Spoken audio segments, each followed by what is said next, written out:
días.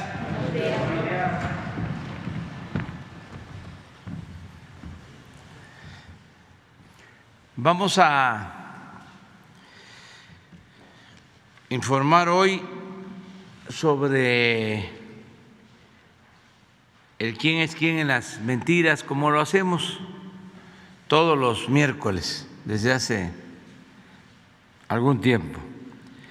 Le vamos a dar la palabra a Elizabeth García Vilchis, que ella nos informe, nos diga cómo han estado las campañas de desinformación y de mentiras. Señor presidente, con su permiso, buenos días a todos y a todas y a todos. Esta es la edición de fin de año del quién es quién en las mentiras de la semana. Un ejercicio que permite al pueblo de México formarse un criterio sobre las falsedades publicadas en medios de comunicación y redes sociales. Hemos visto el descontento de la oposición a la Cuarta Transformación, generando campañas de desinformación por la pérdida de privilegios. Cada día inventan algo nuevo, pero son cosas tan absurdas o tan hilarantes como que la torre de control del nuevo aeropuerto de Santa Lucía está inclinada, o que un viaje en tren del presidente y su comitiva para supervisar el aeropuerto de Santa Lucía habría sido un montaje de estudio con alta tecnología. Pero vamos a ver el recuento. Las notas falsas sobre la torre de control inclinada y del viaje en tren del presidente supervisando el aeropuerto de Santa Lucía. El 20 de septiembre circuló información falsa indicando que la torre de control del aeropuerto Felipe Ángeles estaba chueca, que estaba inclinada como la torre de Pisa en Italia. Es falso. La torre del aeropuerto Felipe Ángeles fue construida bajo altos estándares de calidad. Tiene 88 metros de altura y está equipada con tecnología de vanguardia para agilizar el tráfico aéreo de manera segura. Luego inventaron una mentira sobre un video del presidente en un tren en las inmediaciones del aeropuerto de Santa Lucía. En redes y medios de comunicación dijeron que fue un montaje, que todo se filmó en un simulador, que se hizo una película de estudio y que con Photoshop pintaron el paisaje y las nubes. Pero resulta que el presidente y una comitiva sí viajaron en tren y que el video se hizo durante un recorrido por la vía del tren que pasa rumbo al aeropuerto de Santa Lucía. Entre los que hicieron eco de esta pifia fue el expresidente Felipe Calderón, el senador Emilio Álvarez y Casa y Paola Migoya, promotores del Frente Cívico Nacional, entre otros. Segunda, por favor. Falso que las tarifas eléctricas subirán si se aprueba la reforma eléctrica. La mentira que superó a las demás en alcance y en número de notas publicadas en medios tradicionales y en redes sociales fue aquella que dice que supuestamente las tarifas de electricidad aumentarían si se aprueba la reforma eléctrica. En el año publicaron más de 3,000 notas sobre este tema, con la intención de meterle miedo a la población contra la reforma. Pero todo eso es falso. El objetivo de la reforma eléctrica es que haya tarifas a bajos precios para los consumidores.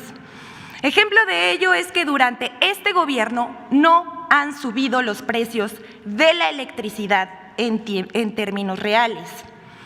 Como ya hemos mencionado, desde que el presidente López Obrador presentó la iniciativa de reforma eléctrica, políticos, columnistas, medios de comunicación y personajes de la oposición emprendieron una verdadera campaña de desinformación en contra de la iniciativa, y esta campaña no cesa. Siguiente, por favor. Mentiras que buscan crear malestar en la población. Dice que la reforma eléctrica costará miles de millones al erario. Mentiras que buscan crear malestar en la población. Apenas el 22 de diciembre pasado, el periódico Reforma publicó a 8 columnas un titular amarillista. Temen con reforma shock de 261,000 millones de pesos, aludiendo al supuesto costo de aprobarse la reforma eléctrica. Citando a un centro de investigación económica y presupuestaria, Reforma señala que la reforma eléctrica tendrá un impacto en el presupuesto de 261,000 millones, debido a indemnizaciones, cancelación de inversiones, pagos de subsidios y sobrecosto de operación de la Comisión Federal de Electricidad. Todo eso es falso.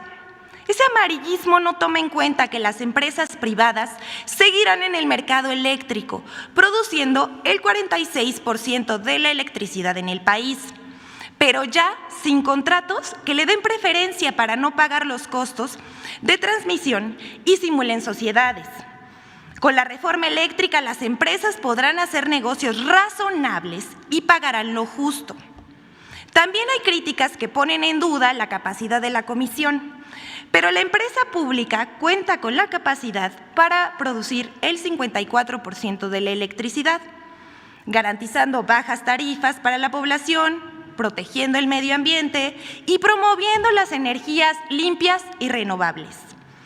Como parte de ese esfuerzo, el 38.4% de la electricidad de la comisión es producida con energía limpia.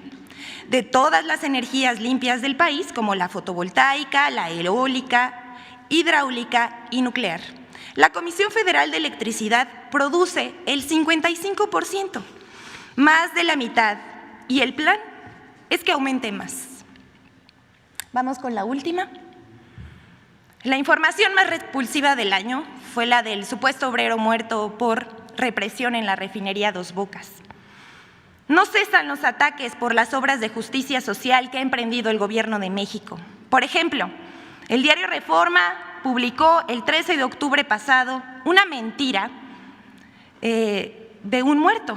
Según el diario, una protesta de trabajadores en la refinería Dos Bocas de Tabasco fue reprimida con armas de fuego y supuestamente un trabajador habría muerto.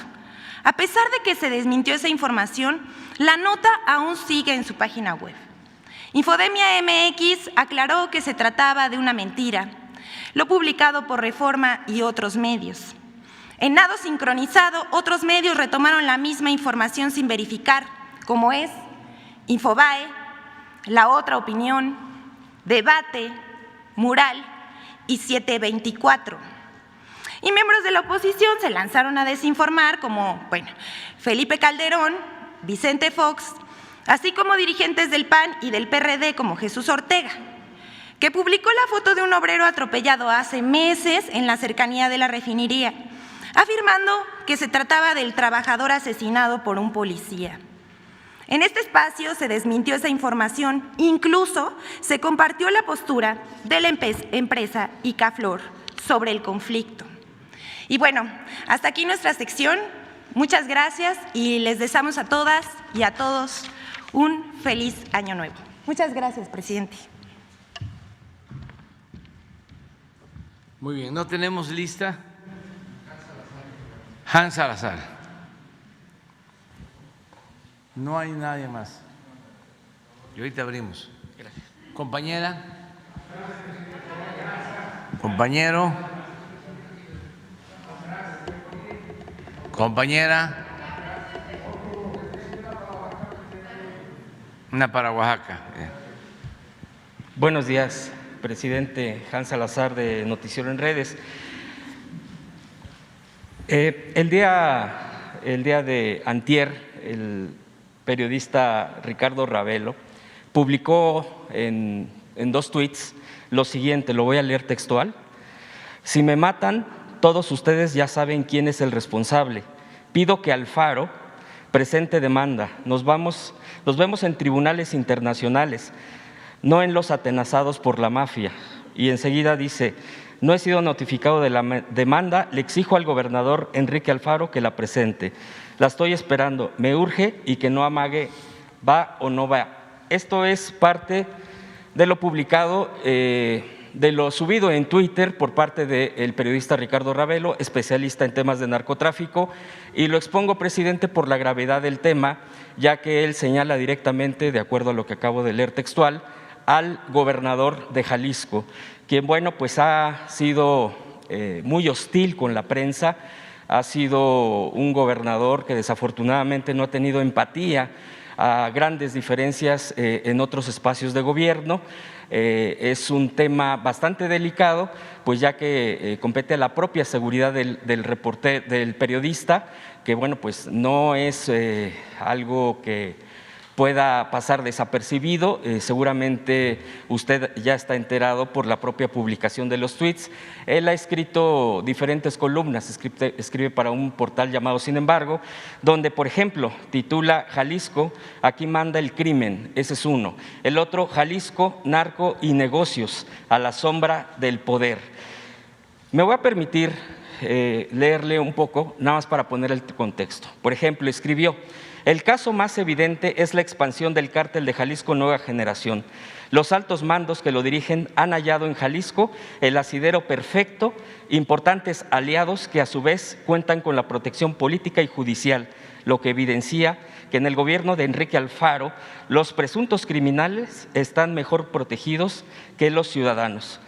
En otro texto dice: un testigo, Edgar, ha revelado en Estados Unidos respecto a una amplia red de tráfico de influencias, negocios al amparo del poder estatal en Jalisco, encabezados por Enrique Alfaro, gobernador de esa entidad en la que están implicados familiares, colaboradores y múltiples cómplices, jueces, magistrados y familiares encabezados por el cuñado del mandatario, Rafael Martínez. Estos negocios, según el testigo, implicarían a altos mandos del Poder Judicial, del Consejo de la Judicatura, despachos jurídicos, todos cómplices del sistema armado por Alfaro y compinches.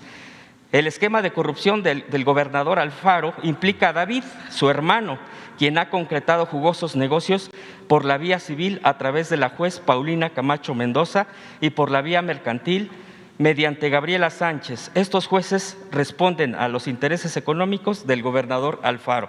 Hasta aquí, obviamente, son columnas mucho más prolongadas. Presidente, la gravedad de hostigar, de amenazar, de amedrentar. En una conferencia, el gobernador dijo que va a presentar o ya presentó denuncias por daño moral, pero bueno, pues son generalmente este tipo de formas para perseguir, para hostigar a los periodistas. No es menor que el periodista Ricardo Ravelo haya pues publicado estos tweets. Me parece que es una cuestión muy delicada y que yo le vengo a exponer aquí, preguntarle si esto se ha manejado, si se ha comentado en el Gabinete de Seguridad, si sabe algo más al respecto para proteger a este periodista en lo particular, ya que pues el gobierno de Jalisco sea por los propios gobernados. Mucha gente pues lo ha visto como un gobierno autoritario, un gobierno que no ha resuelto el tema de seguridad. Usted mismo ha visitado Jalisco como uno de los estados más violentos, desafortunadamente, en el país. Esa es mi pregunta, presidente, primeramente. Bueno, no hemos recibido ninguna denuncia, no lo hemos tratado en el Gabinete de Seguridad. Sí lo vi en las redes. Sí es una noticia, y le voy a pedir a Alejandro Encinas que establezca comunicación con el periodista.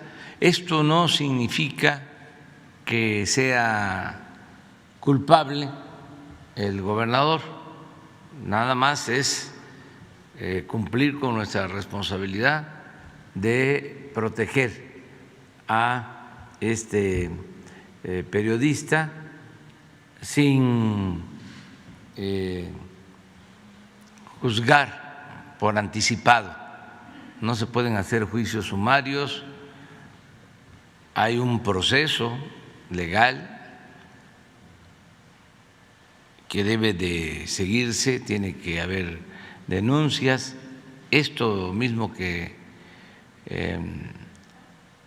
expresó supuestamente el gobernador, que va a hacer la denuncia, este es un camino, y también el periodista tiene el derecho de hacerlo. En tanto, nosotros brindamos protección a quienes sufren o se sienten amenazados.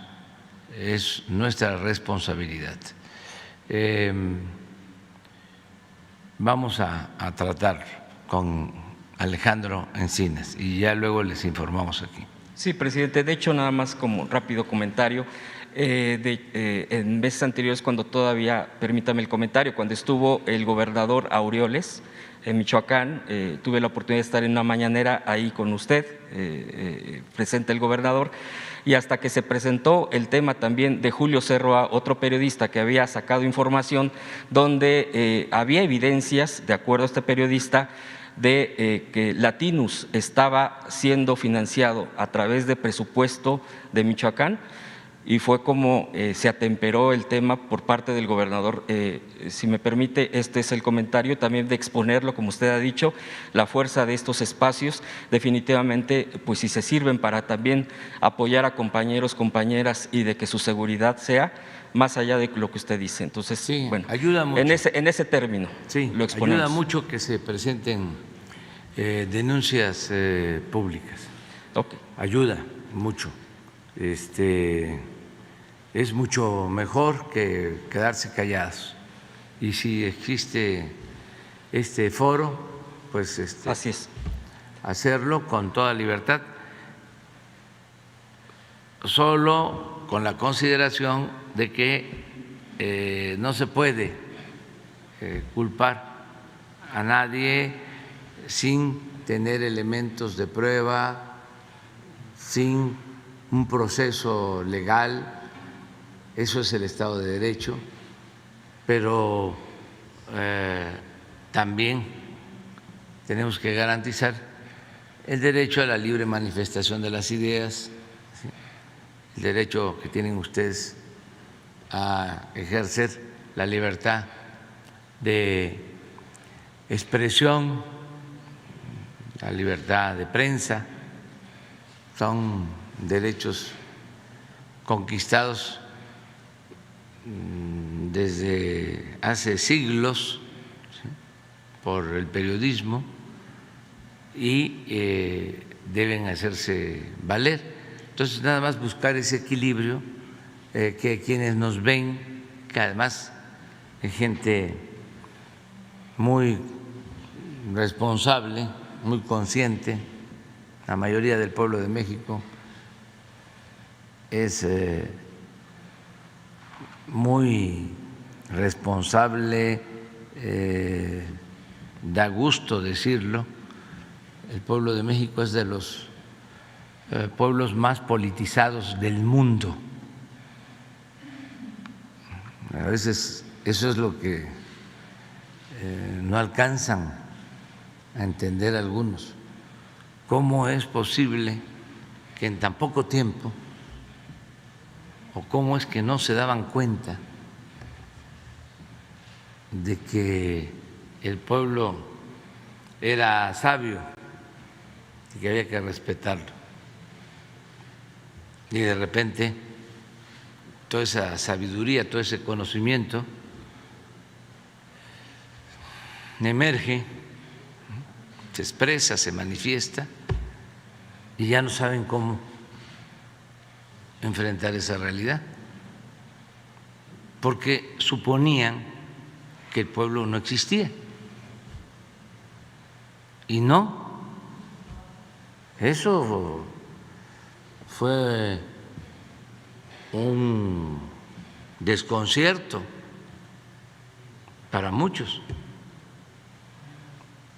Es algo guardada las proporciones, como cuando se cae el muro de Berlín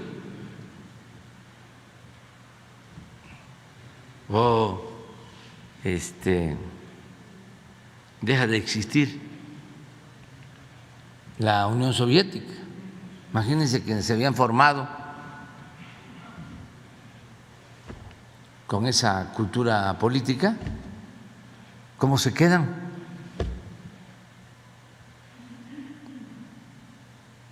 Pues es algo parecido.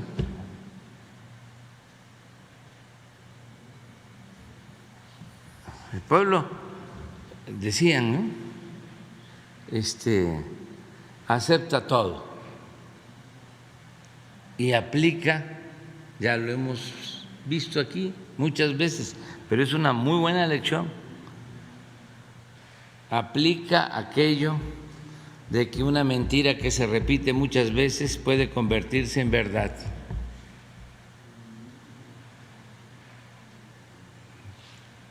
Acuérdense de la carta de Lucas Alamán a Santana después de que nos quitan la mitad del territorio y se tiene que ir Santana al exilio.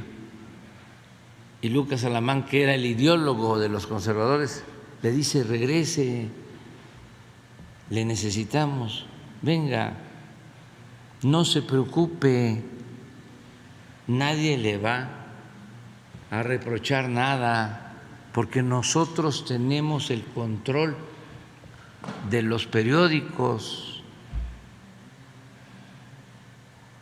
y nosotros manejamos, en ese entonces, en vez de opinión pública, se decía la opinión general. Pero estamos hablando de 1854, 53.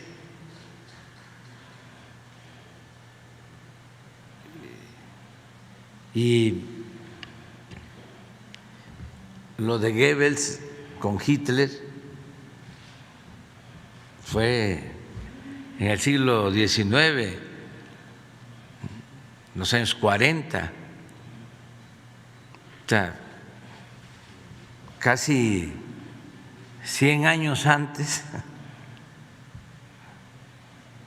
Ya Lucas Alamán había sentenciado de que con los periódicos se podía dominar a un pueblo.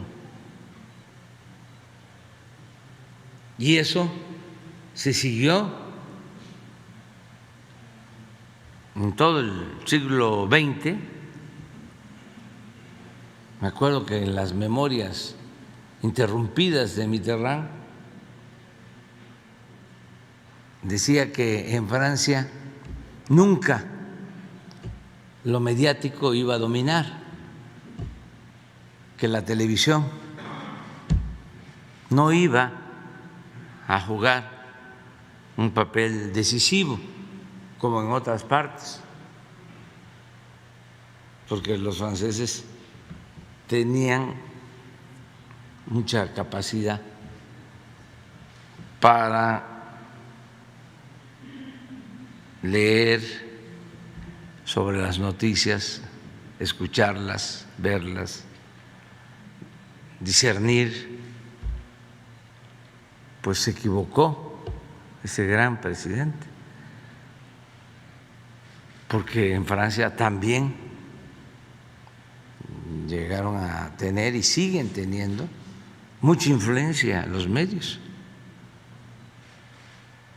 Entonces, ahora en México es distinto. Me decía un empresario, platicábamos, y su asombro era cómo había yo enfrentado a los medios. Como es un empresario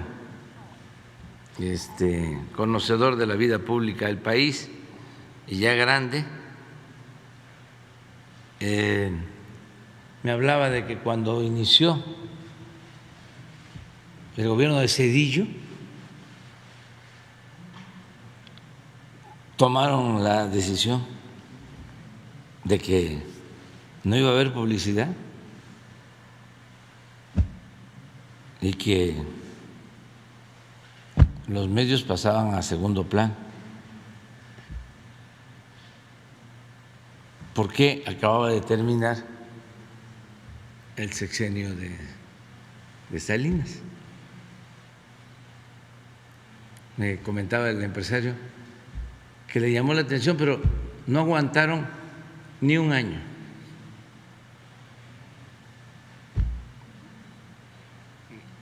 Y lo doblaron.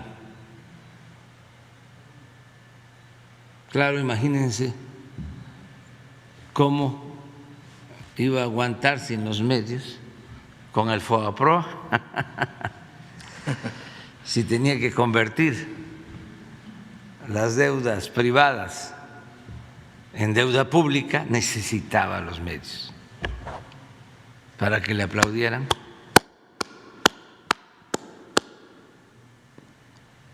Aunque se afectara al pueblo. Entonces, ahora es distinto, pero no somos nosotros, es este cambio de mentalidad que hemos logrado entre todos. Por eso le tengo confianza a la gente y se pueden hacer aquí denuncias y también que se tome en cuenta si se pasan, ya la gente, aunque les vean aquí, ese no me gusta mucho porque exagera, vuela. Esta compañera sí es muy objetiva. Lo mismo, una cosa que debemos todos celebrar a finales de este año es de que no se ve que haya paleros. Nunca Jesús le ha dicho a algunos de ustedes: pregúntale esto al presidente. Si cuando quiero decir algo no necesito que me pregunten, lo digo. Entonces es interesante, pues, pero sí vamos a ver lo del. Sí, más que nada por su seguridad y pues sí, que sea la parte legal. Nada más una eso. Pregunta. ¿Es Ravelo el que ha hecho investigaciones no, pero hay un Ravelo que viene defendiendo lo de derechos humanos? Eres un reportero sobre el crimen organizado, ha hecho investigaciones. Ya grande, más. Como 50, 60 años de edad. Sí, porque hay un periodista, pero no es que a lo mejor no es Ravelo, muy bueno de investigación, que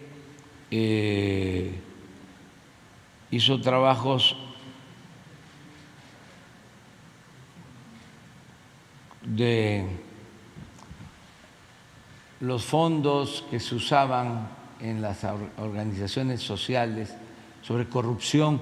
Tiene un libro sobre la corrupción azul o algo así,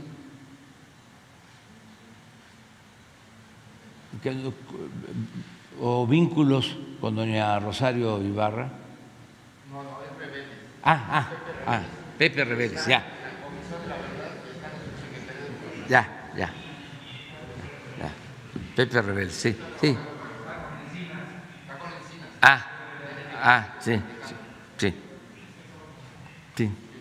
Sí, pero sí. No, él ha hecho investigaciones como las ha hecho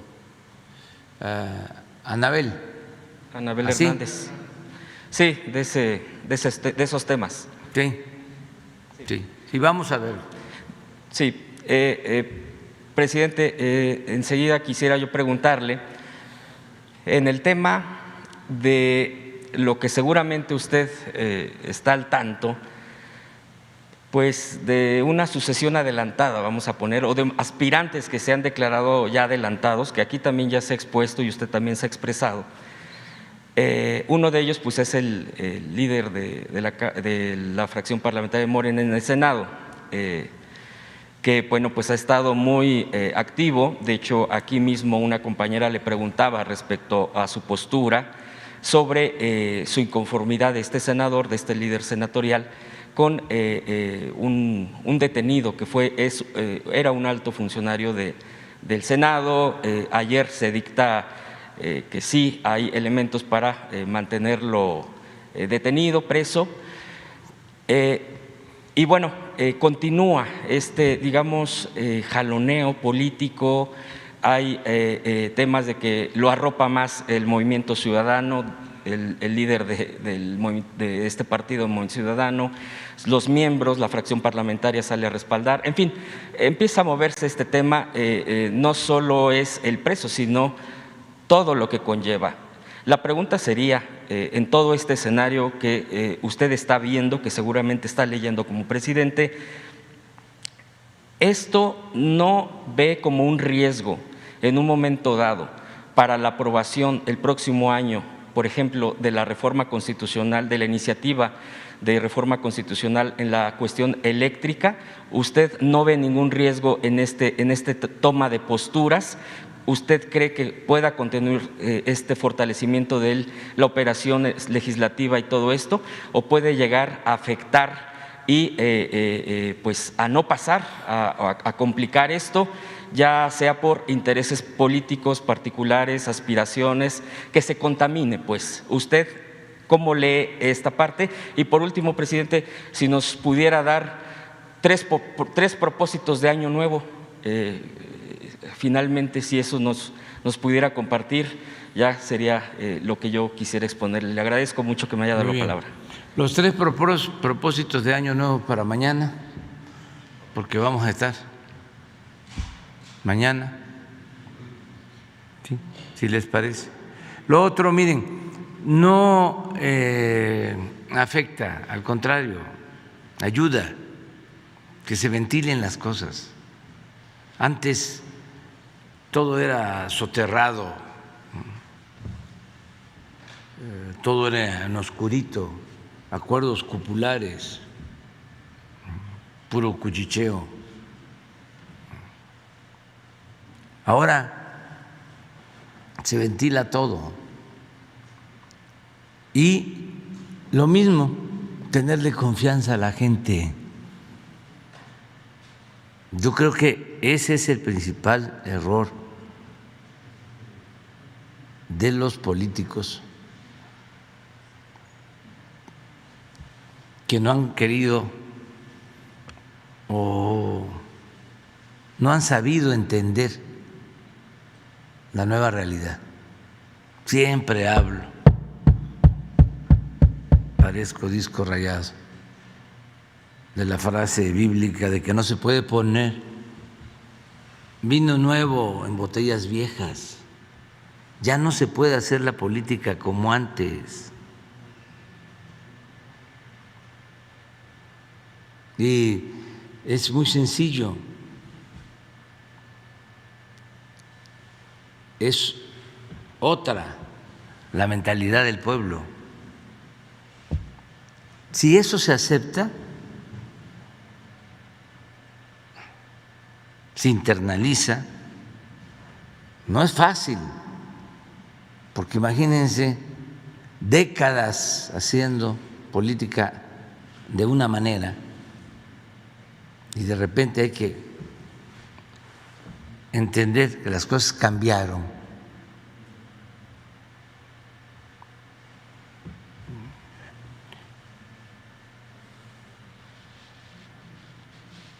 Eso lleva a que el pueblo es el que juzga, es el encargado de ver cómo nos comportamos. ¿Se dan cuenta?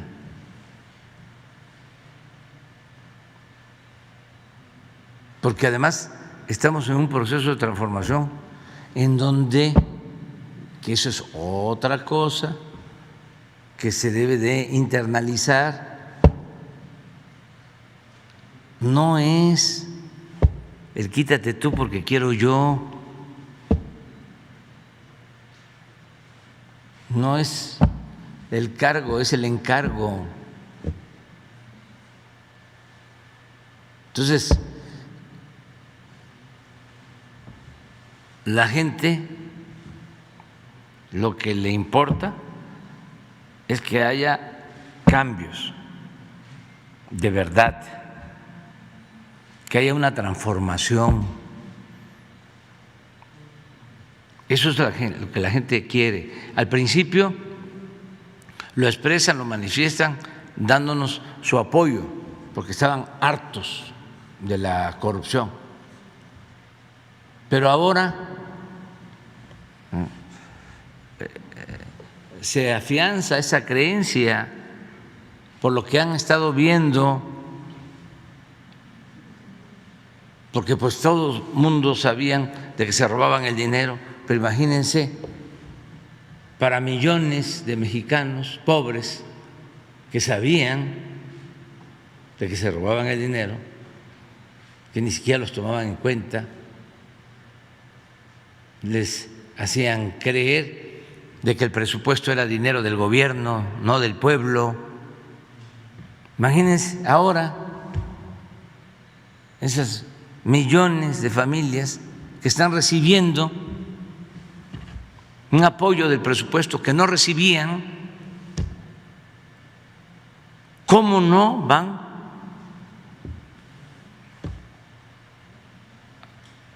a fortalecer su conciencia, sus convicciones,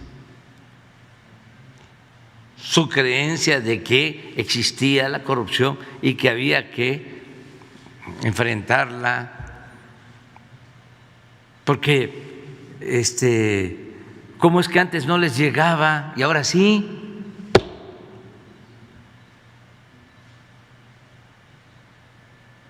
Entonces, es una transformación. Entonces, todo lo que pasa arriba, cuando no se entiende que el pueblo es el actor principal de esta historia, pues pasa de noche. ¿Saben cuánto duran esas noticias? Cuando mucho 24 horas. Un día. Entonces no afecta en nada el que se ventilen estas cosas, que se hagan públicas y que nada más pues respetemos lo que digan las autoridades. Son varias instancias, son ministerios públicos, jueces en los estados, luego ministerios públicos de la Fiscalía General, jueces del Poder Judicial, magistrados, ministros.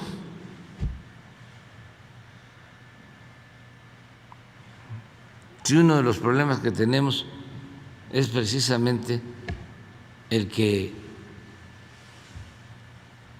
se tardan mucho los juicios, los procesos, porque son demasiadas las instancias por las que se tiene que pasar. Pero el lado bueno es de que los gobiernos locales pueden tener influencia en ministerios públicos, en jueces. Ahora menos, antes era total. Nada más que como también se produce amnesia, se olvida de que el gobernador era el que ponía al presidente del Tribunal Superior de Justicia del Estado, y desde luego, pues como no había democracia, a los diputados. Y así era a nivel nacional. El presidente ponía a los ministros de la Corte y les daba órdenes, y tenía su procurador y le daba órdenes, y así era todo. Pero ahora sí, hay autonomía en la Fiscalía General de la República. Los jueces hagan una encuesta con los jueces. Sería un buen ejercicio. Y pregúntenles. Es como si hicieran una encuesta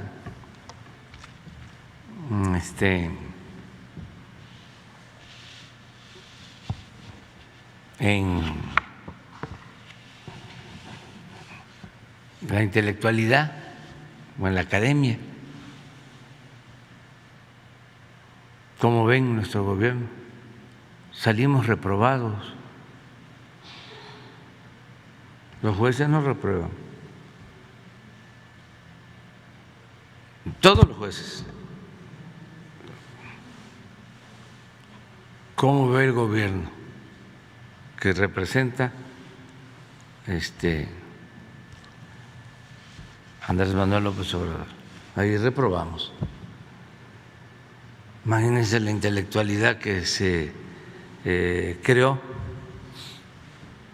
y se reprodujo al amparo de Aguilar Camín y de Krause.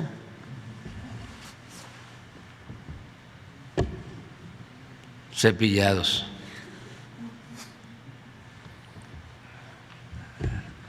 Los científicos del CONACYT de los últimos tiempos. Perdemos.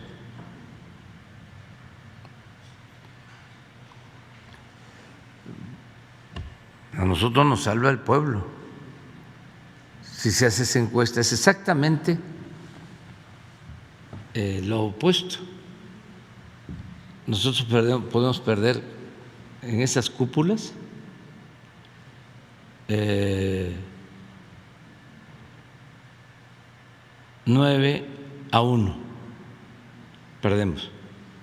O sea, 9 en contra, 1 a favor.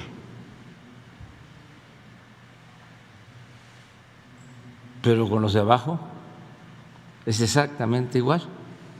Es 9-1. Y ahí es donde nos equilibramos, y por eso traemos 70, 72, hasta 75 de aprobación, porque también hay sectores de clase media bien informados, no manipulados, no conservadores y muy humanos, muy fraternos, porque todos estos intelectuales del régimen antiguo pues tampoco les importaba el pueblo, nunca pensaron en la gente pobre. ¿Ustedes creen que llegó a pensar en los pobres Krause?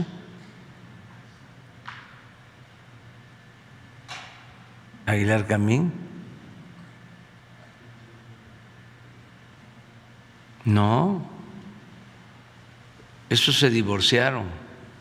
Si alguna vez tuvieron alguna relación abajo, se volvieron ladinos y se elevaron y ya le dieron la espalda a la gente. Hace unos 10 días,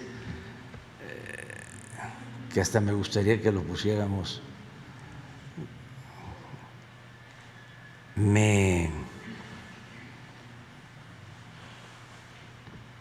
me dio gusto escuchar, observar, constatar la decadencia de Vargas Llosa,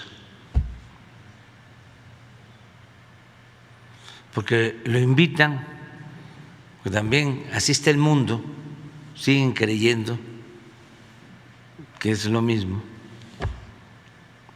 Lo invitan, creo que a Estados Unidos, a una conferencia, todos los que tienen un pensamiento conservador de América Latina. Y él da un discurso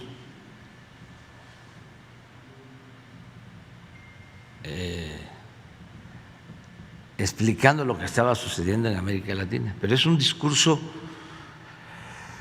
que no aporta nada, de lugares comunes, y es un discurso de derrota, un discurso sin opciones, sin alternativas, incluso desde sus posturas. Es nada más lamentarse, América Latina ya ha sido tomada por la izquierda. Yo ya era la hora de dormir y me lo encontré en la red y lo puse, y como estaba pues, con volumen, me dice Beatriz, ¿cómo vas a estar escuchando eso? No, le digo, espérame. Y dormí re bien, o sea, pero en otros tiempos, ¿no? Un planteamiento así, primero había imaginación, había talento, ¿no? Era propositivo, esperanzador, ¿no? Aún desde su concepción de derecha, pero no. Entonces, hablamos de que es una crisis mundial. Todavía no sucedía lo de Chile, cuando ese discurso, faltaba como una semana o 15 días para la elección en Chile, que él decía que iba a ser lamentable que en Chile ganara Boric. Pero si analizan todo el planteamiento, y es uno de los ideólogos más famosos del conservadurismo en América Latina, ya lo habían nombrado o es miembro de la Academia de las Letras en Francia, y por estas posturas y porque pues ya perdió la imaginación y el talento, ya le estaban retirando a algunos escritores el reconocimiento. No está por ahí, pero sí, son, ¿cómo se llama? La fundación esa, ¿de dónde es? Argentina.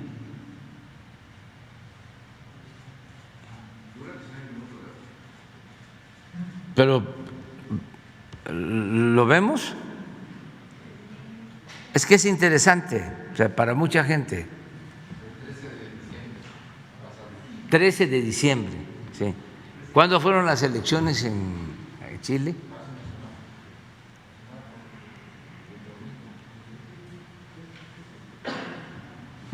O sea, los dejamos ahí para que lo vean.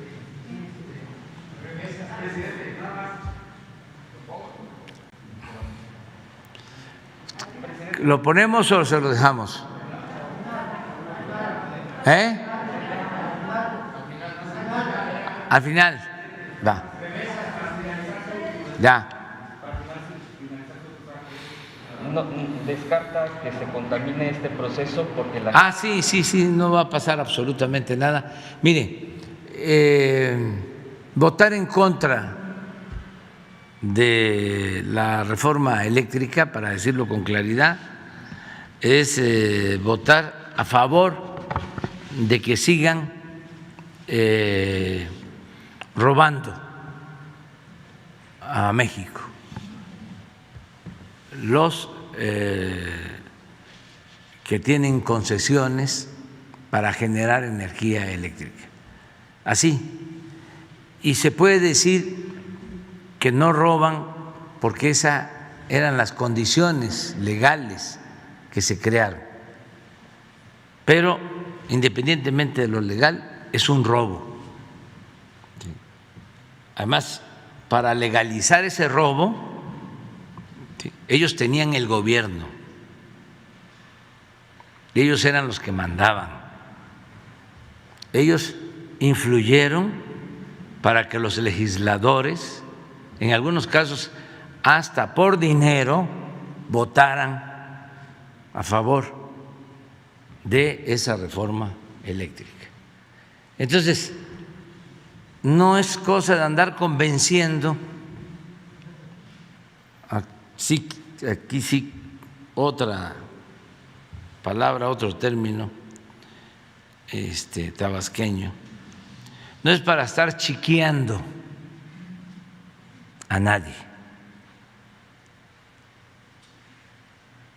Cada quien tiene que asumir su responsabilidad. O sea, ya se acabó el tiempo en que necesitamos tu voto y cómo nos arreglamos. Lo más benévolo era: necesito el que se construya un hospital en mi pueblo, mi voto, aprobado. Lo más benévolo era: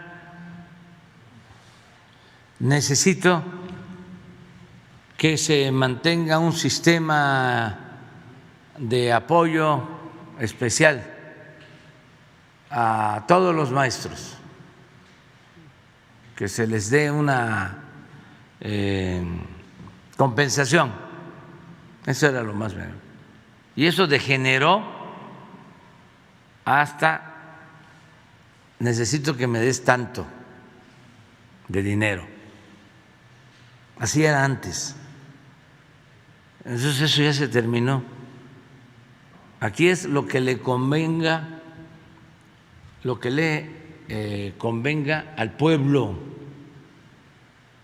Y si los senadores, los diputados votan en contra, la gente se va a dar cuenta, lo va a saber,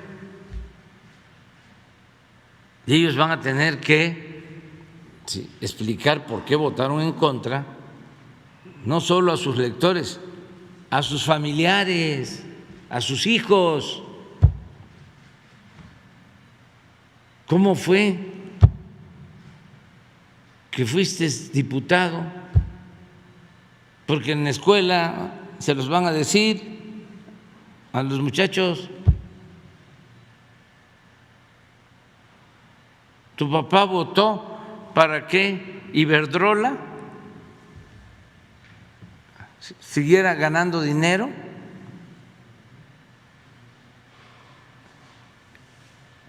Y nosotros pagando más por la luz. Tu papá votó para que pagara menos por la luz el dueño de Oxxo que lo que pagan los hogares de México.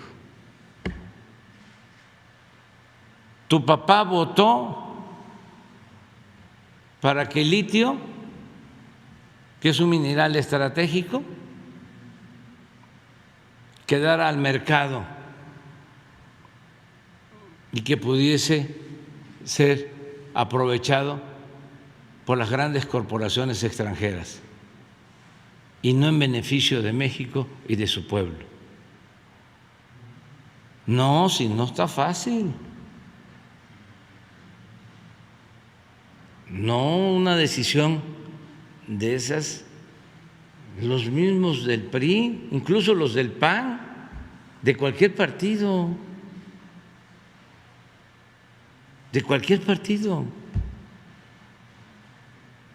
No está tan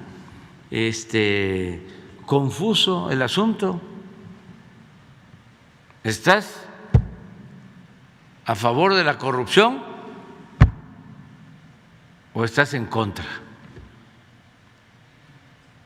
No hay medias tintas. Por eso hablo que son momentos de definiciones. Pero es que me cae muy mal. No lo puedo ni ver al presidente. Pues sí,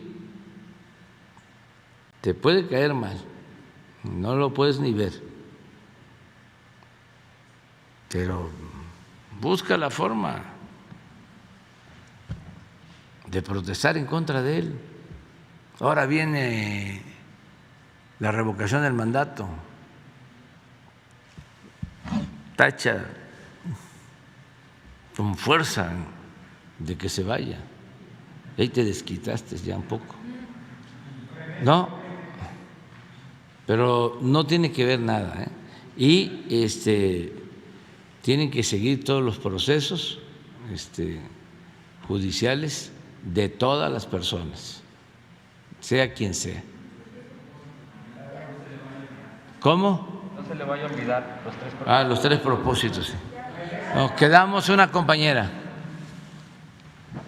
Gracias, presidente. Buen día, Dalila Escobar, de Atiempo.tv. Justo del tema que hablaba en torno al tema del asunto de la revocación de mandato, desde la propia Fiscalía General de la República surge el asunto de que ya se abrió una carpeta de investigación en contra de los consejeros electorales. Esto, bueno, a raíz de la denuncia que presenta el presidente de la mesa directiva de la Cámara de Diputados, Sergio Gutiérrez, y también después de que usted mencionara que pues está en desacuerdo con que se lleve penalmente este asunto. De hecho, también los consejeros han retomado algunas posturas desde la Barra Mexicana de Abogados, donde se habla de que este tipo de denuncias constituyen un acto de intimidación y una amenaza al ataque y un ataque a la autonomía. ¿Usted considera que en efecto este tipo de acciones penales y que ya se haya abierto esta carpeta de investigación constituiría una amenaza a la libertad y autonomía de este tipo de organismos? No creo. Además, ya aceptó el legislador que presentó esta denuncia penal retirarla.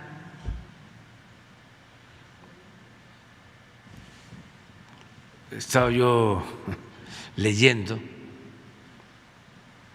para que vean cuánta hipocresía hay en todo esto, y no estoy mal cuando hablo de que la doctrina, si no la única, la principal doctrina del conservadurismo es la hipocresía. Estaba yo leyendo a el licenciado Krill,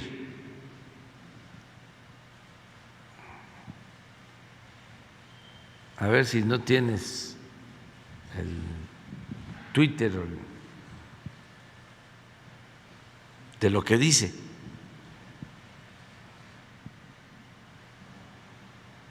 Pero no es el licenciado Krill, son las barras de abogados, ¿sí? Y todo ese grupo, toda esa esfera, ¿no?, de conservadores.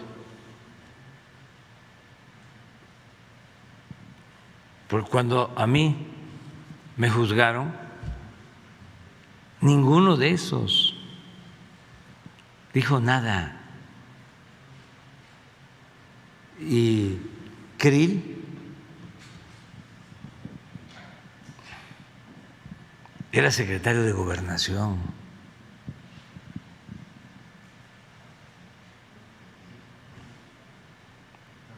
Y se metieron, sí, de lo del INE, que consideraba que hasta eso no se excedió,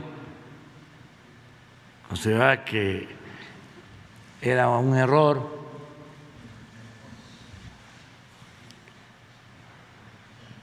Pero es que ayuda mucho, ya no me importa, o sea, sí me importa. O sea, quiero mucho, por ejemplo, a mis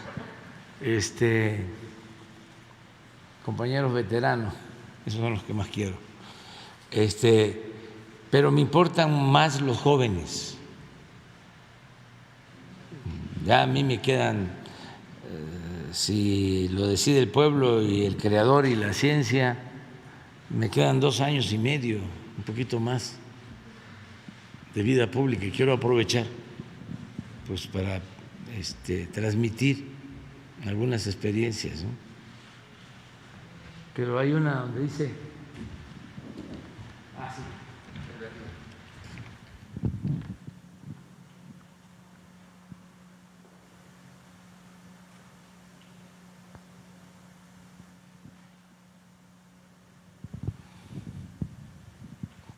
Es sí, ¿verdad?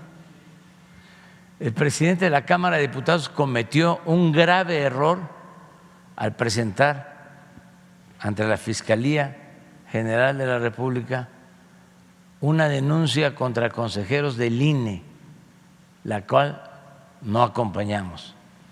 Pues sí, pero ellos hicieron lo mismo en contra mía y no se retractaron, le siguieron.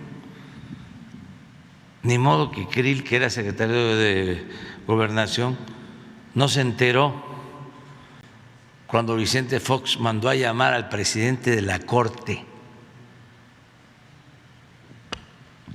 a Mariano Azuela. Ahora el mismo Fox para dice darle instrucciones de que me desaforaran. Bueno, celebro que ya esté pensando de otra forma, pues. Pero lo mismo si me dices el Colegio de Abogados, la barra de abogados.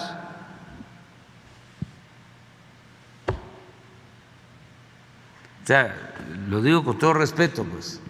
Incluso no creo que todos sean iguales, pero como corporaciones estaban completamente sometidas al régimen. Y esto no es que me lo platicaron o que lo supe, esto me lo hicieron a mí. Y hay pruebas.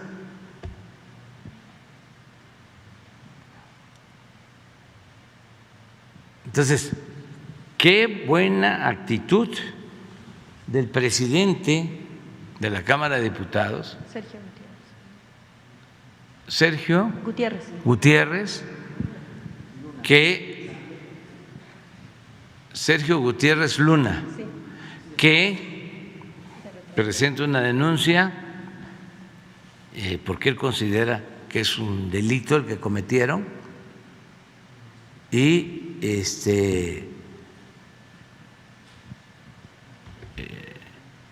lo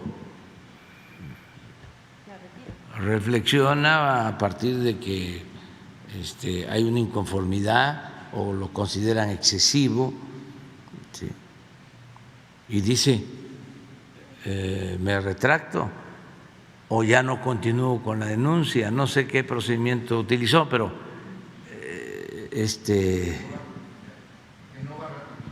que no va a ratificarla. Entonces ya.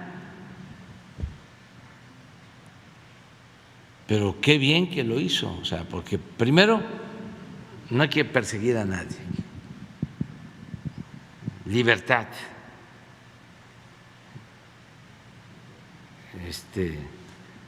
cero represión, cero censura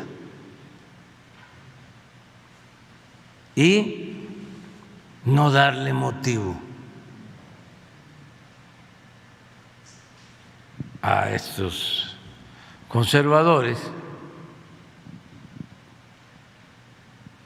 que andan buscando por todos lados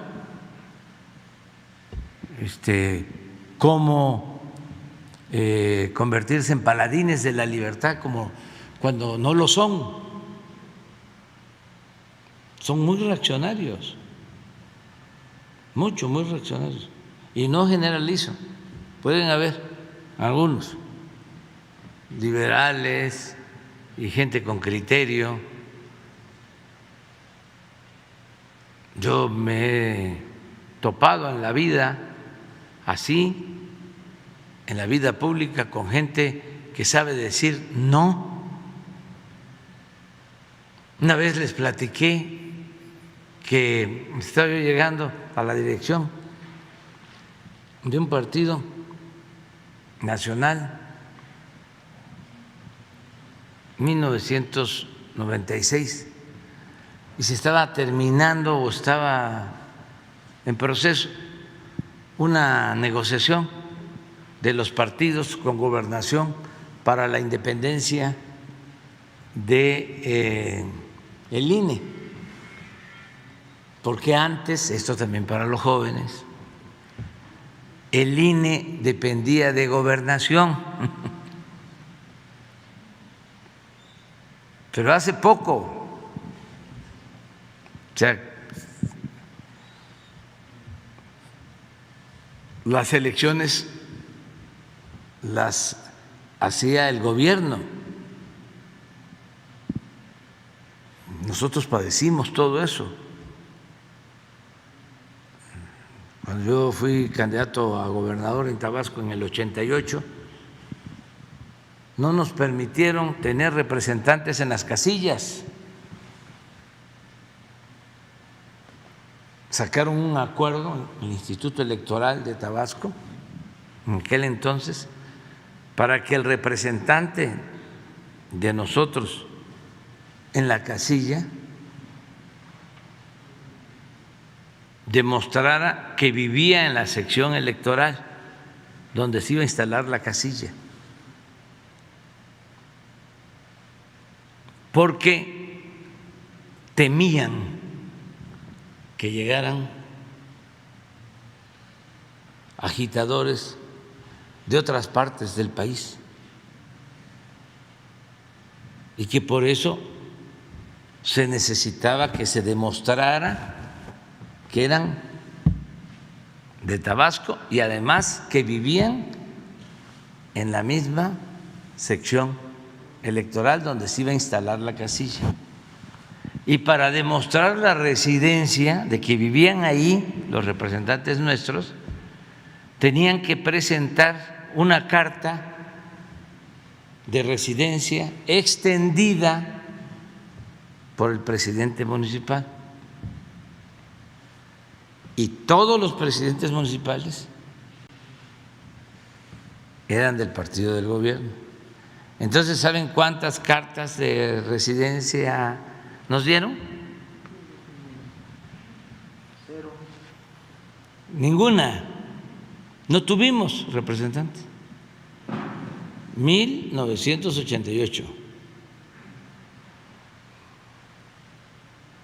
Bueno, pasan los tiempos del 88 al 96 y deciden que iba a ser independiente el INE y que los consejeros del INE los iban a nombrar proporcionalmente los partidos.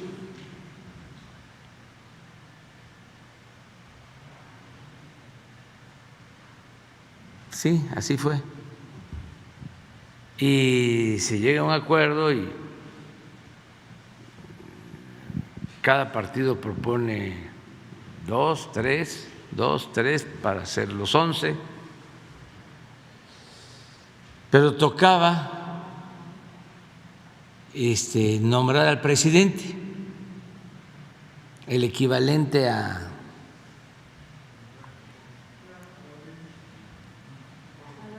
Lorenzo Córdoba de ahora, y lo teníamos que nombrar entre todos. Entonces, los que están ahora en oposición, los grandes, ya se habían puesto de acuerdo a quién querían. Y entonces dijimos, no, a mí me tocó decir, no, ese no, porque ese no es imparcial.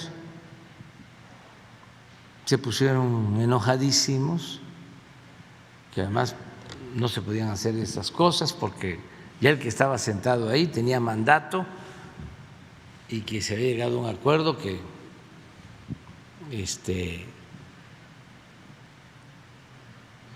había que aceptar las propuestas y no pararnos de la mesa. Y yo me paré, dije no, a él no.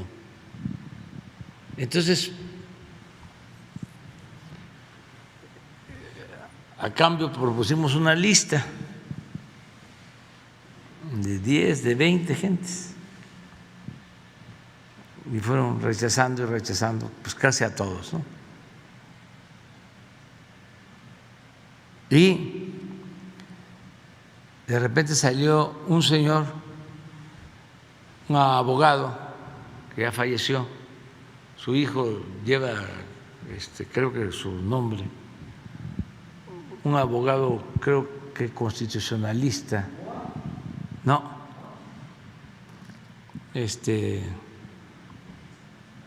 ya grande, de prestigio, no acabamos de tener era miembro de la Comisión de Derechos Humanos, el hijo, el papá de primera, señor, pues de los mejores abogados de la UNAM, reconocidos por ser maestro y hombre decente. Ya me voy a acordar. Fix Zamudio. Entonces era Chaufet, secretario de Gobernación, y dijo Fix que no, que ya estaba grande, que no aceptaba. Y luego otro que también dijo que no, el que estaba de director del Colegio de México, sí me acuerdo su nombre, es Andrés, porque es mi tocayo, más que su apellido sí.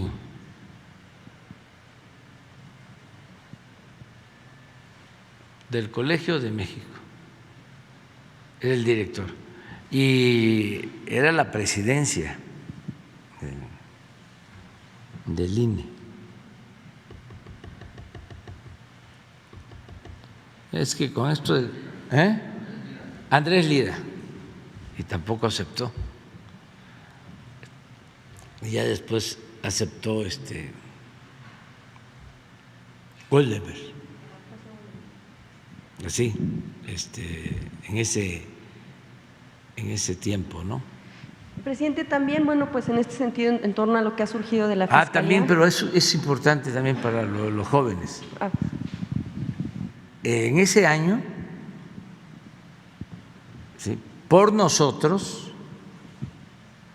voy a presumir, se abrió la televisión a los mensajes de los partidos. Los tiempos oficiales. Porque cuando me paré de la mesa, no fue solo por eso, sino porque venían unas elecciones en el Estado de México, en Guerrero y en Hidalgo, me acuerdo, y habíamos hecho unos mensajes para la televisión y hicimos cuentas de acuerdo a las cuotas y nos alcanzaba para poner unos mensajes. Fresas,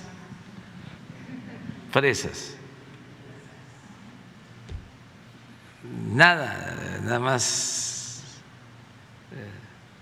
aquí estamos y por primera vez,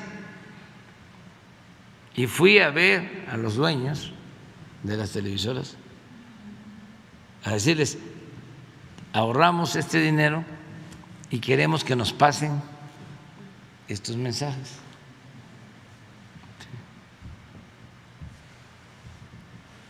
No, ni pagando se podía tener un mensaje en la televisión.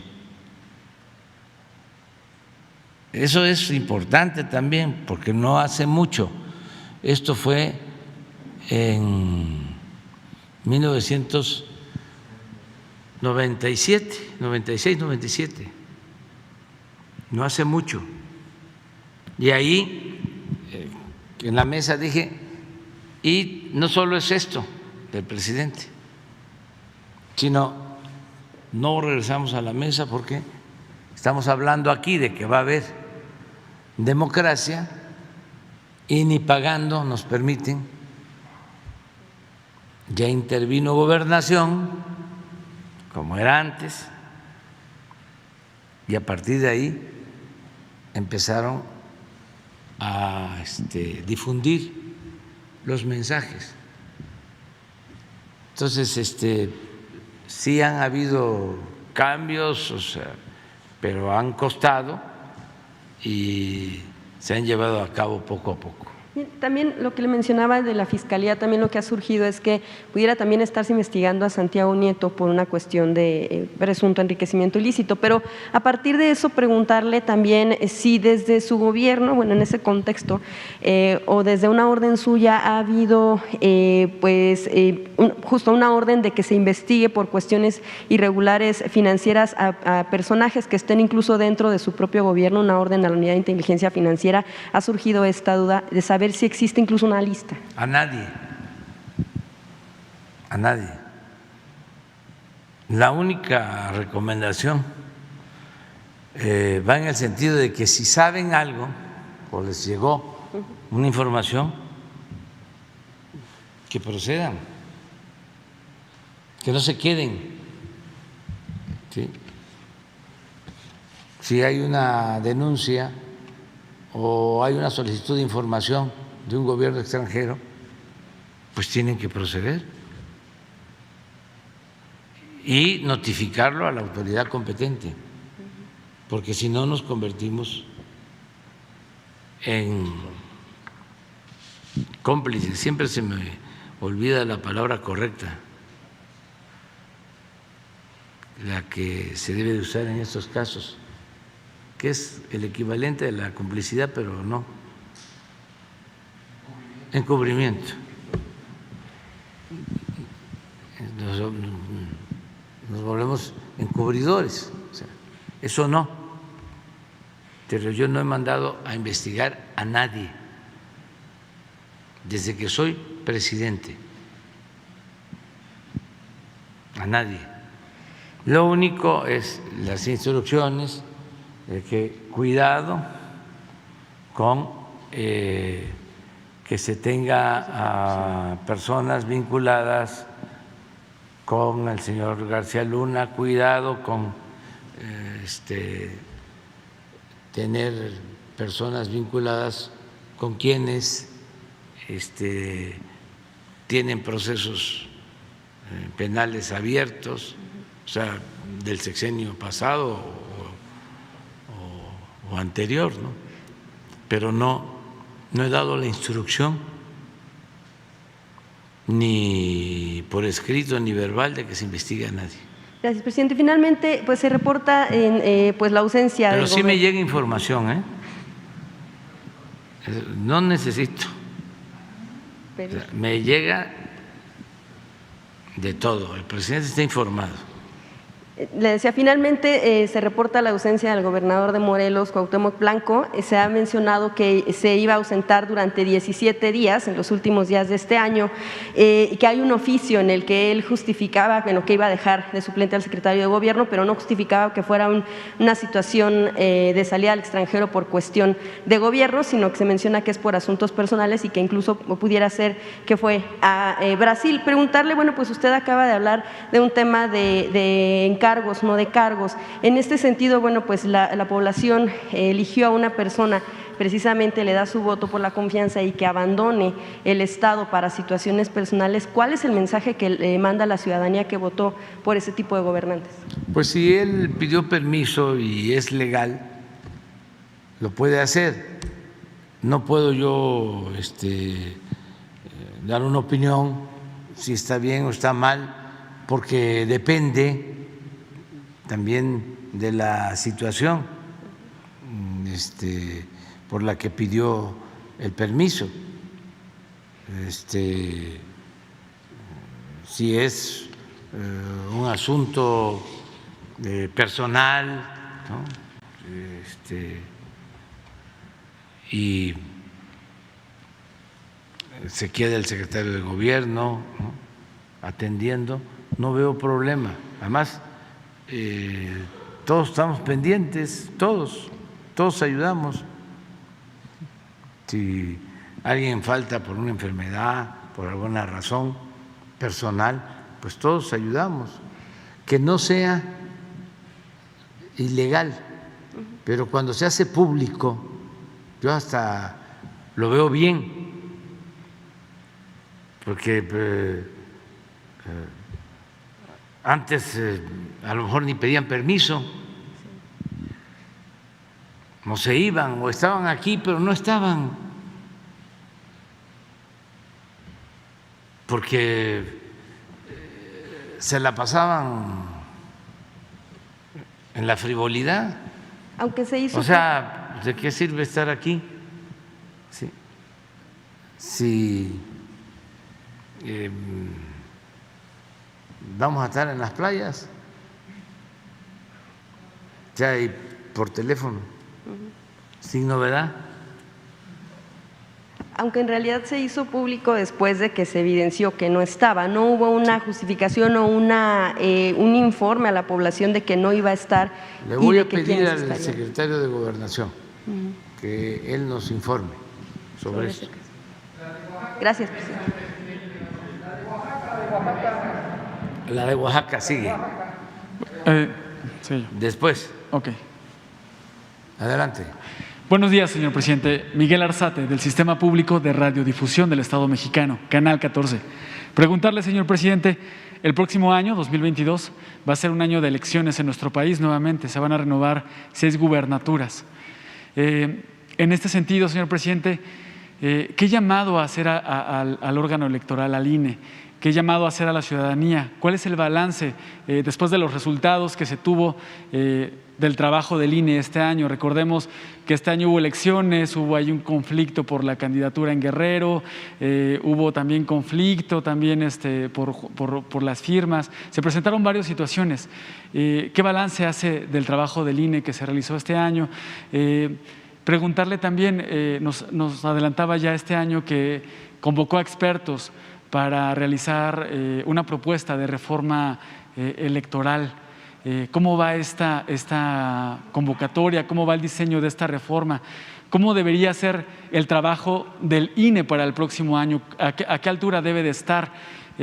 Hace un momento también mencionaba que los consejeros son nombrados por los partidos. Algunos conocedores del tema hablan de que los consejeros del INE tienen cuotas partidistas. ¿Cómo deberían ser los consejeros? ¿Deberían ser ciudadanos? ¿Cómo va la pregunta, presidente? ¿Cómo va esta propuesta de reforma electoral? ¿Y cuál es el balance del INE? ¿Y qué se tendrá que hacer el próximo año para estar a la altura de la democracia que exige la ciudadanía? Sí, se va a llevar a cabo la propuesta, o sea, vamos a presentar la iniciativa del año próximo. Vamos a ver los tiempos, pero sí vamos a llevar a cabo la reforma. ¿Qué le recomendaría respetuosamente a los miembros del INE, del Consejo? Primero, que respeten al pueblo, que no piensen nada más en el aparato, que no piensen nada más en la esfera de la llamada sociedad política, sino que piensen en el ciudadano, que es el actor principal. Rico o pobre,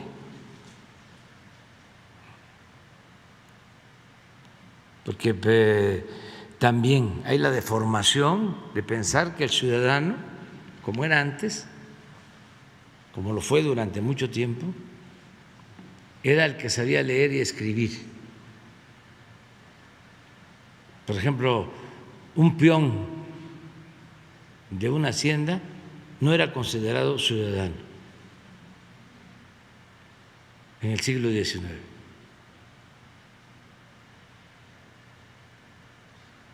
Y había todo un alegato sobre eso. Hasta gente preparada, ilustrada, como Justo Sierra, recomendaba de que el sufragio no fuese universal.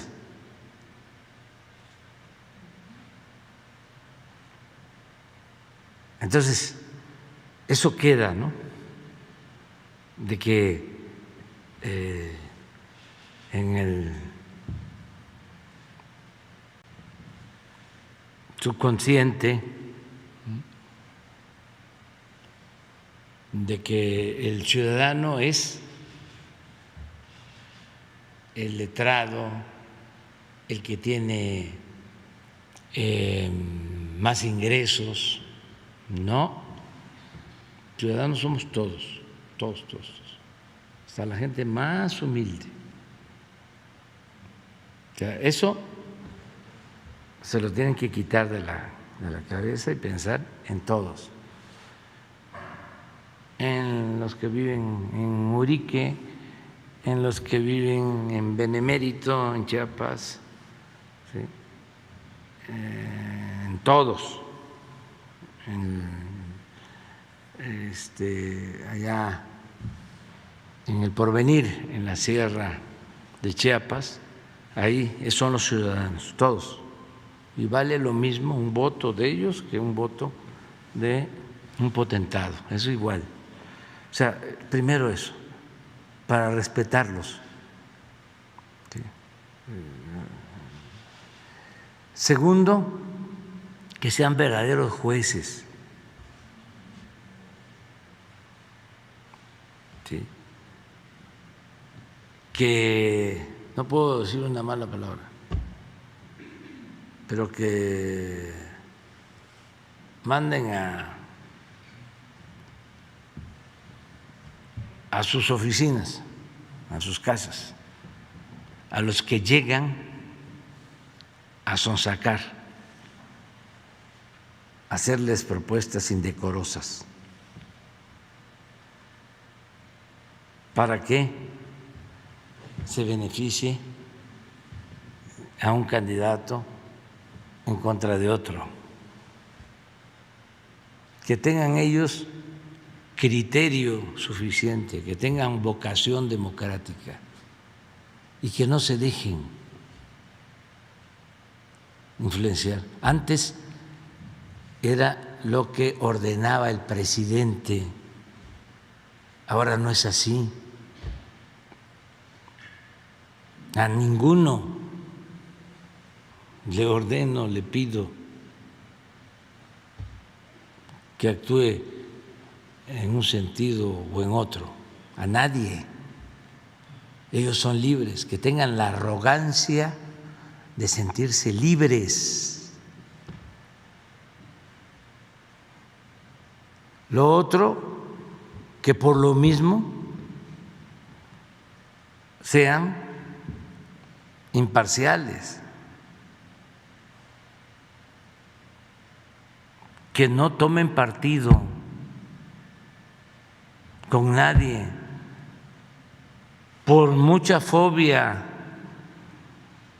que tengan hacia los partidos, hacia el presidente, que actúen con rectitud.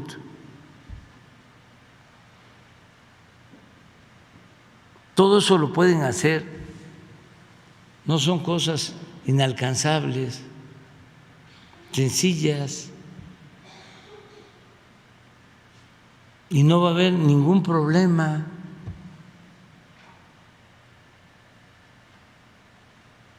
Pero si empiezan, como este año fueron las elecciones, sí,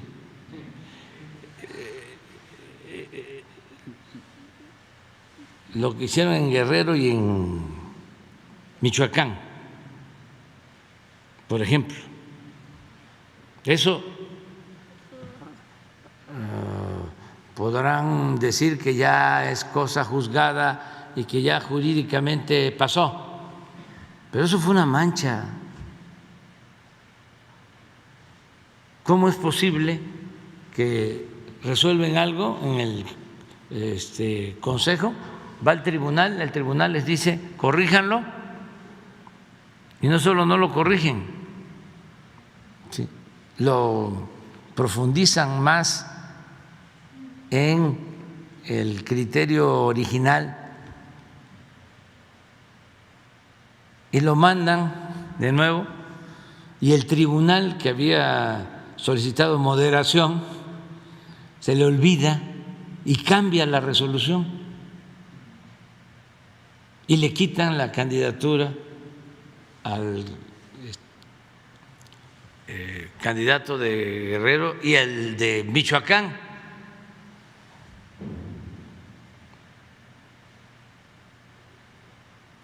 O sea, y es por lo que se me viene ahorita a la cabeza, pero hicieron muchas. Esto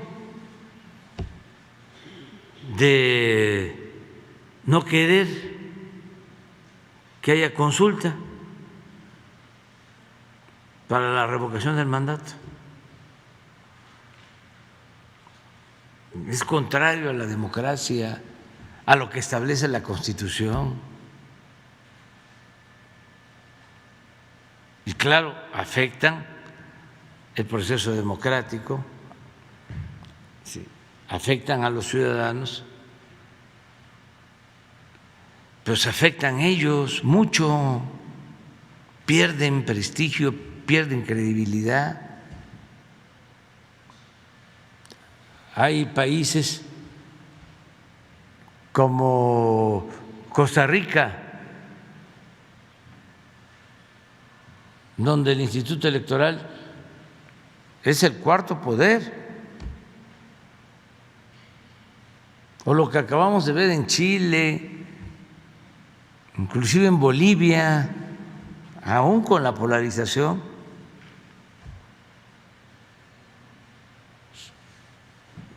todo el mundo aceptando el resultado. ¿Escucharon ustedes de fraude?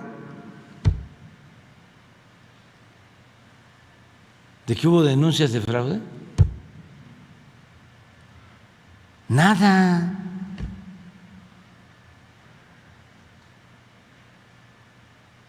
Pero porque los jueces tienen todo el prestigio que se requiere. Pero si el señor Ciro Murayama saca artículos siendo consejero de que esté en contra del populismo, pues podrá estar en contra del populismo, ¿sí? Porque pues tratan de equipararme con eso, como si populismo fuese sinónimo a Andrés Manuel, que ni siquiera intelectualmente es válido, pero hay esa simplificación ramplona.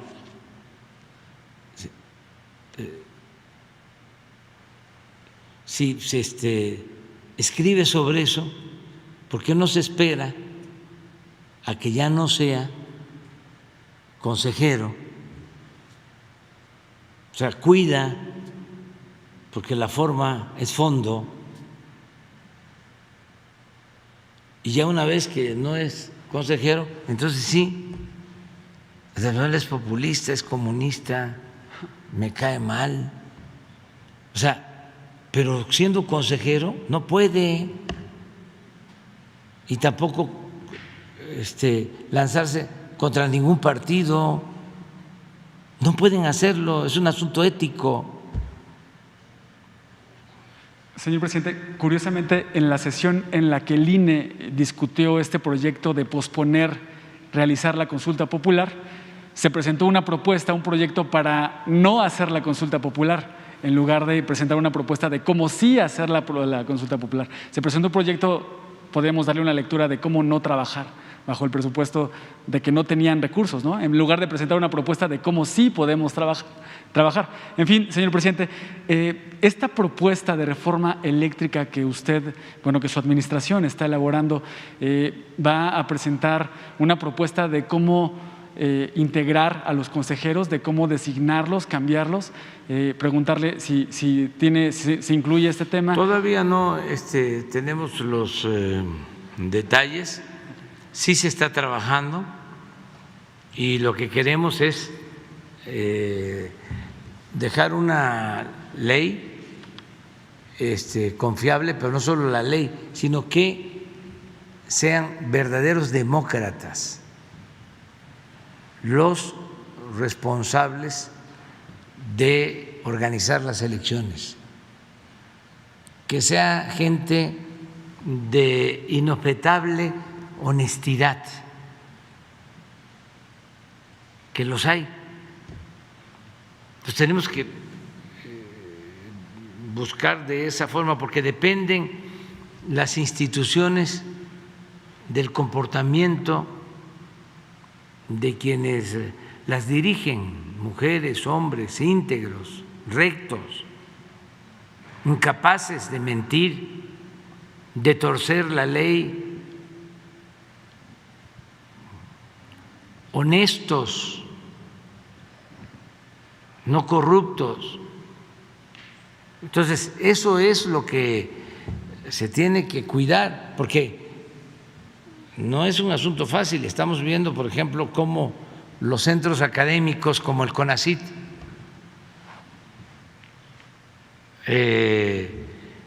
no salieron bien los directivos, y son científicos, por el dinero. Entonces tenemos que cuidar bien esto, o sea, cómo los equilibrios. No se trata de que sea el gobierno, volver a que, como era antes, de que el Instituto Electoral dependa del presidente, dependa del gobierno. No, que garantice elecciones limpias, libres, que se garantice la democracia. Entonces, sí vamos a poder tener un buen ejercicio. No es un asunto fácil, porque lo que sucedió en los últimos tiempos produjo una decadencia Esto no solo es una crisis, lo que estamos enfrentando es una decadencia, es algo que afectó todos los órdenes de la vida pública. No es una crisis económica, es una crisis social, es una crisis política, es una crisis por pérdida de valores. Eso es una decadencia, es un proceso de degradación progresivo. Así estábamos, así íbamos. Entonces, a ver, gente honesta, incorruptible, recta, íntegra, porque antes lo que se exaltaba, lo que se aplaudía, lo que se valoraba, era el triunfar a toda costa, sin escrúpulos morales de ninguna índole. O sea, ¿cómo ponemos por delante la honestidad? Yo sostengo que la mayor riqueza de México es la honestidad de su pueblo. Y ahí está. Más que querían eclipsarla, someterla,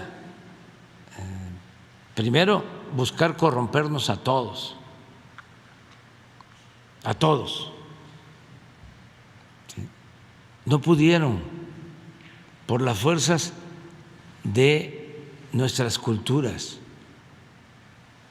porque esto viene de lejos, el que en nuestras familias se actúe con honestidad y con rectitud, y en los pueblos, que eso a veces los de arriba no lo conocen. A mí me gustaría muchísimo invitar a los de mero arriba, como clase media alta para arriba, a que sin mucha faramaya, de manera normal, visitaran Oaxaca, pero no Oaxaca capital, y no solo las playas tan bellas de Puerto Escondido, no, las comunidades de la Sierra Norte, que vayan a los pueblos de la Sierra Juárez, que vayan a los pueblos, que vayan a Mazatlán, donde nació el papá de los Flores Magón, a la Sierra Mazateca. O sea que de repente llevan un carro y lo acondicionan, una camioneta con sus víveres, y ya llegan ahí y empiezan a conocer la vida de esos pueblos y van a cambiar completamente.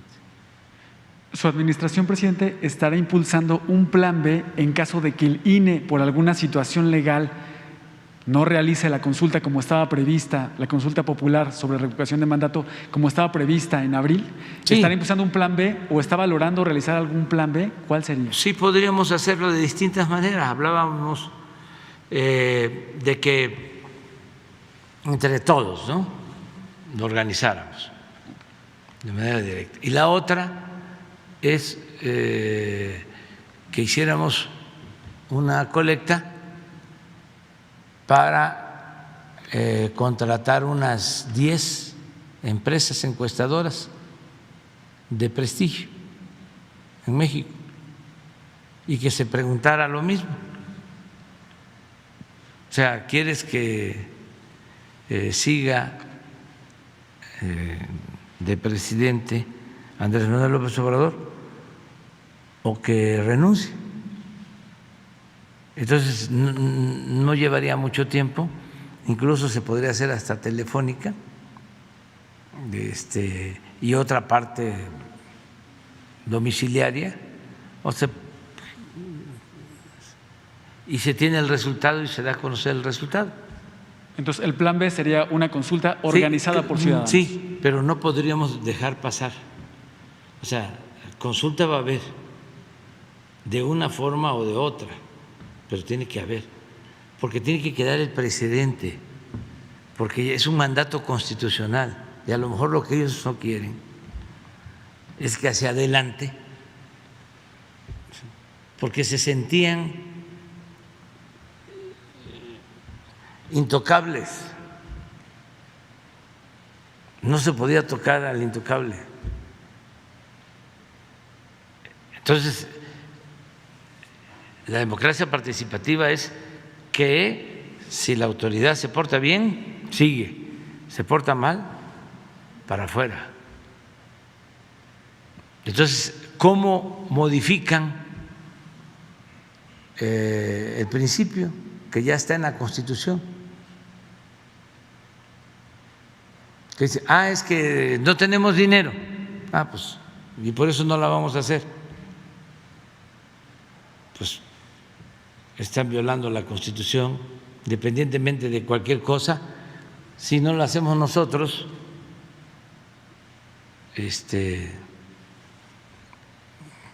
los ciudadanos, todos, pues a lo mejor 10 son muchas encuestadoras, pero 5, para que no cueste, y a lo mejor algunas encuestadoras, ¿sí? A ver, vamos a hablar de encuestadoras, para que se vayan preparando. Parametría, Buen Día, Mitoski 3, Arias 4, la que tiene El Financiero. Sí, hay de todo, pero sí, se busca, sí, que sean las que menos cuchareen o que no cuchareen y que no le pongan levadura. Gracias, presidente. Solo Ya. para cerrar, comentar, importante la protección a periodistas. Ricardo Ravelo. ¿Cómo? Fue importante la protección que mencionaba para los periodistas. El periodista Ravelo, cuando escribió en la revista Proceso durante el sexenio de Felipe Calderón, recibió amenazas entonces de Genaro García Luna, hoy detenido. Entonces, importante lo que mencionaba de la protección. Sí, lo vamos a ayudar. Digo, vamos a estar pendiente. O sea, mandarle a decir a él que cuenta con nosotros en todo, que cuenta con nosotros, o sea, en todo, y que somos libres para manifestarnos. La de Oaxaca, ¿te parece mañana? Tú empiezas mañana, Oaxaca. ¿Sí? Mañana, sí. Y remesas.